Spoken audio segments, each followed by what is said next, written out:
the ontological argument for the existence of God.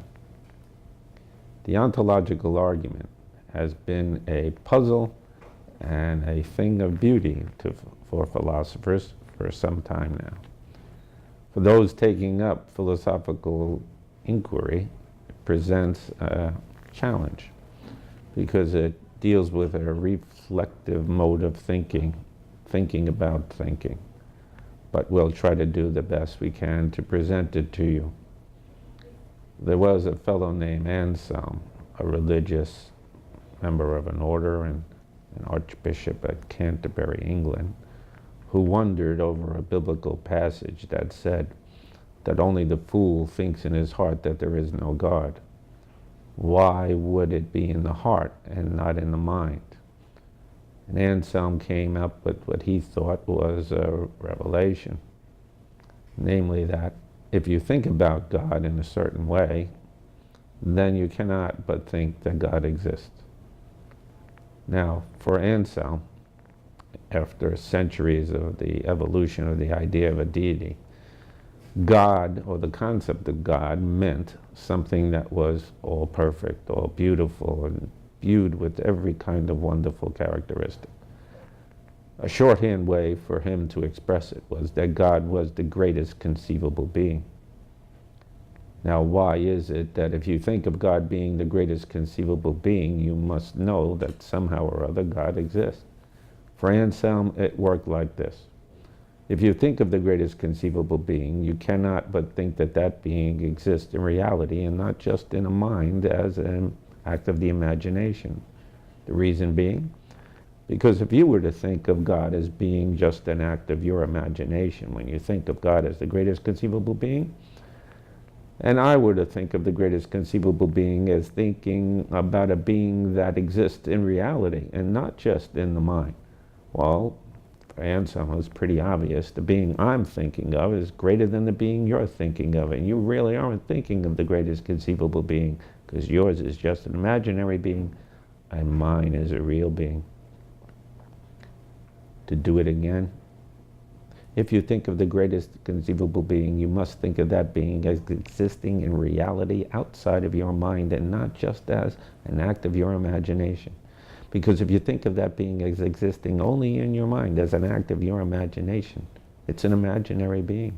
And an imaginary being is not as great as a being that exists in reality outside of your mind. So when you think of the greatest conceivable being, you must think of it as existing in reality and not just in your mind. That for centuries sufficed as the ontological argument. But now comes the question of whether or not it really holds up to careful scrutiny. And over time, some came to realize that there are difficulties with it. What it proves is in the order of thought. Yes, you must think of the greatest conceivable being as existing in reality outside of a mind and not just in it as an act of the imagination. It's an argument that proves what people must think, but not what must be. Think of a triangle. You must think of it as three-sided figure lying in a plane with angles of 3 and 180 degrees.